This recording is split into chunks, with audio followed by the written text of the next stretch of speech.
Hello everyone, my name is Jordan Woolley. I truly love this course, Intro into African American Herbalism.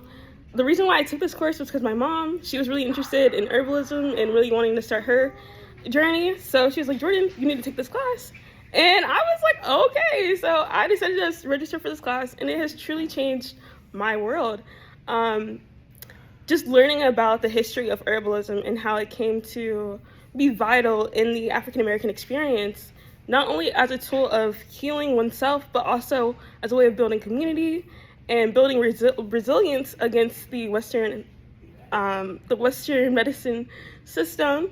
It was really interesting to see how that came into fruition as well. Also, from my personal experiences, just learning how to cure myself and using herbal medicine to heal my body was really interesting, and I definitely feel more confident and will definitely use these resources as I continue in life. Thank you.